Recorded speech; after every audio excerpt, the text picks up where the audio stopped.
Yeah, I just wanted to take a few minutes to talk about momentum and how you can build positive momentum and try to notice ways in which you're gaining negative momentum in order to make momentum as a phenomenon work for you in your life.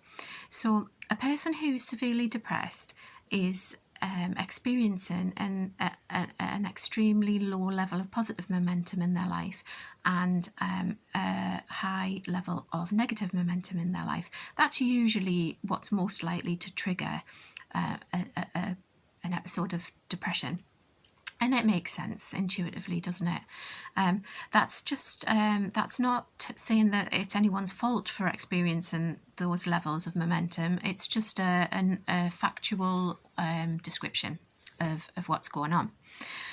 In my experience, and from what I've seen other people who manage to claw their way out of really painful depressive states, what seems to work is to focus on rebuilding positive momentum and to focus less on the negative, because the more you focus on the negative, the more momentum it gains in your life. So that's not to say that it's not useful to obviously process your emotions if something negative happens, process them, deal with them, feel the pain, but then try to turn your focus to rebuilding positive momentum. So I'm not advocating for bottling everything up, and obviously that sometimes creates a pressure cooker, and that's not healthy either. So how can you build positive momentum? Well, for me, I avoid watching the news. Because that builds negative momentum for me personally. I avoid, as much as possible, people who can be very rude, unkind, cheeky, low in empathy, things like that.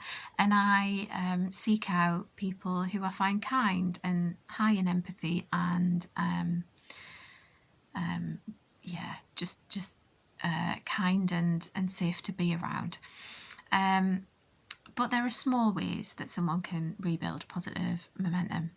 A common thing that people will do with a very depressed person is they will encourage the depressed person to focus on huge things that feel absolutely overwhelming, and they're not doing it deliberately. They don't mean any harm, but it's logical that you want to help someone fix problems. So the biggest problem you'll ask them about first. It's quite funny when you think about it, quite in a sad way, because people will often say to a depressed person, "Oh, well, what are you going to do for money? I mean, you've got to still work. How are you going to find a job?" Da, da, da, da.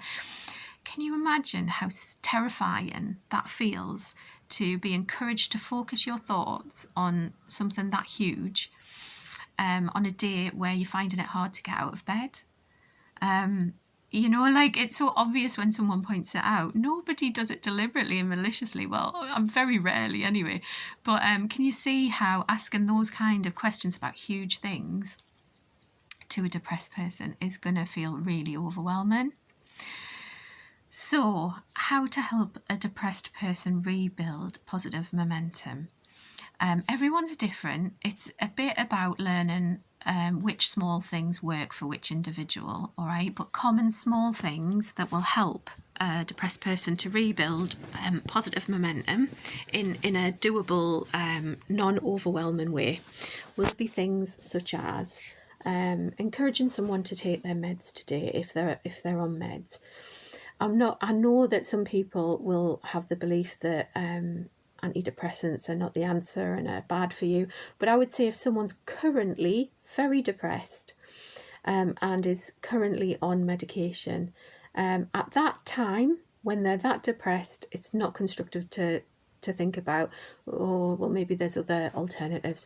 Just keep taking your medication. Does that make sense? Yeah. So I'm not saying medication's the answer, but when someone's in a dark place, don't change things like medication at that time. Don't take stuff like that away, all right?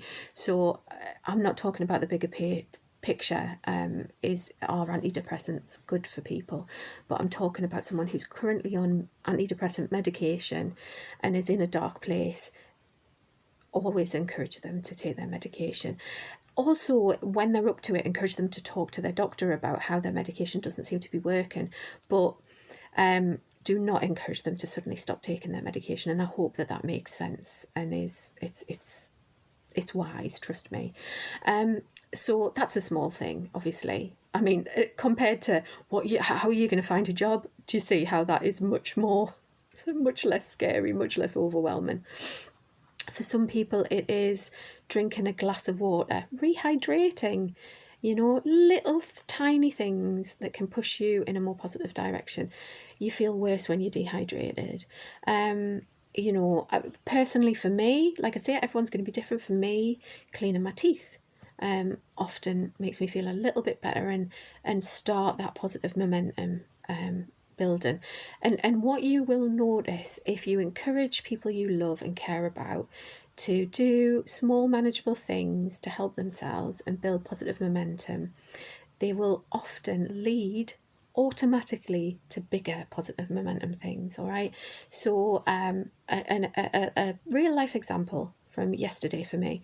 I've got a lot of stress in my life right now. I'm doing a great job of managing it best I can, and you really maximising healthy tools. But sometimes life just,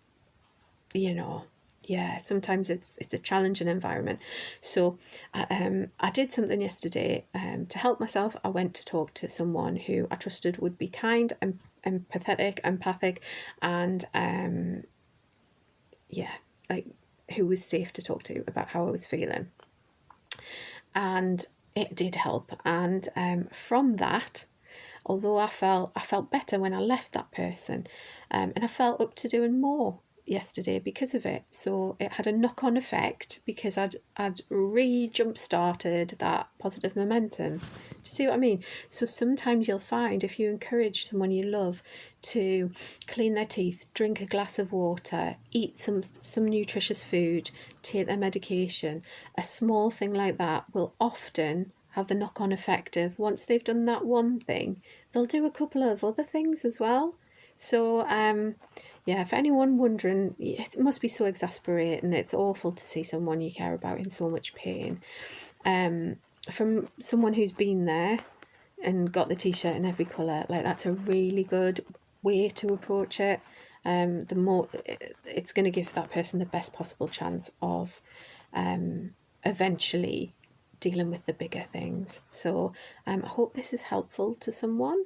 That would be a wonderful thing. And as ever, take care the best you can. Thank you.